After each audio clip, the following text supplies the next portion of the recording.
Are you wasting your time training your abs wrong?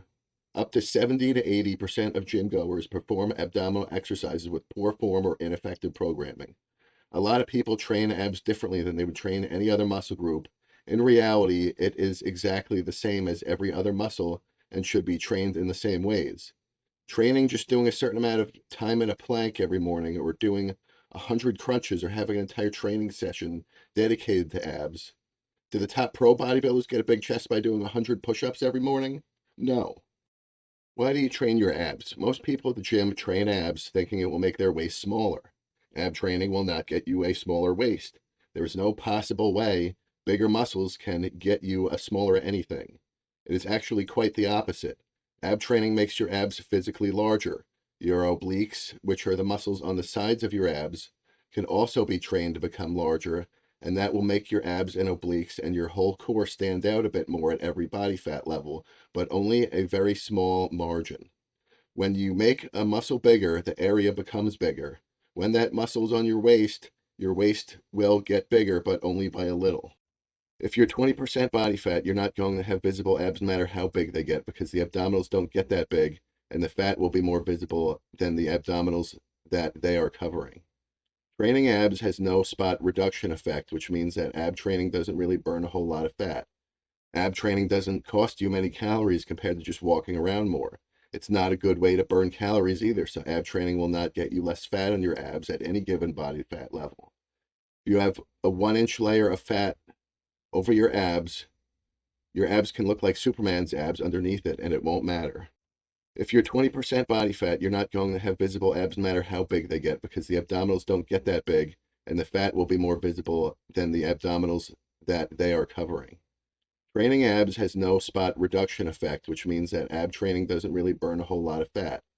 Ab training doesn't cost you many calories compared to just walking around more. It's not a good way to burn calories either, so ab training will not get you less fat on your abs at any given body fat level.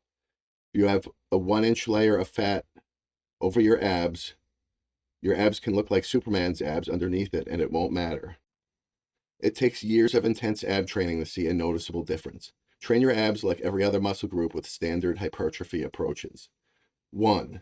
Use exercises that develop tension at the stretch with good eccentric control through the movement. Planks are an isometric movement. Planks have no dynamic movement at all. No eccentric, no concentric, which are what grows the most muscle. 2. Train abs for 2 to 4 sessions per week. 3. Train abs 3 to 6 sets per session.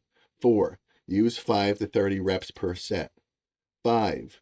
Use 3 to 0 reps in reserve, very close to failure for all working sets based on your experience level. 6. Execute load and repetition progressions for all working sets to keep that training challenging. Ab training means you get into good resistance profiles and continue to progress your reps and load to continue to challenge the muscle. No one trains abs like that, which is why almost nobody gets really good results from ab training. What are good ab exercises that I should be doing? You should be doing abdominal exercises that develop tension in the stretch position. To build strong, well-developed abs, one of the most effective strategies is targeting tension in the stretch position, where your abdominal muscles are fully lengthened under load. This approach enhances hypertrophy and deep muscle activation. Kneeling cable crunch. The cable provides constant tension and overhead positioning stretches the rectus abdominis. Focus on curling your ribcage down toward your pelvis, not just pulling with your arms. Nautilus abdominal crunch machine. This machine uses a compound motion from both the upper and lower body, fully engaging the abs through a long range of motion with deep stretch tension. Control the eccentric and concentric phases. Pause at the bottom for added stretch. Decline sit-ups. The decline increases the stretch at the bottom of the movement. Avoid pulling your neck. Keep your hands across your chest or behind your head with elbows wide. Hanging leg raises. As your legs drop behind you, your abdominal wall lengthens under the load. Control the descent and avoid swinging to keep tension on the abs. Roman chair sit-ups. Enables full lumbar extension, which places the rectus abdominis under a deep stretch. Slowly lower yourself until you feel a stretch before engaging the core to rise. Stability ball crunch. The ball allows for hyperextension of the spine, increasing abdominal stretch.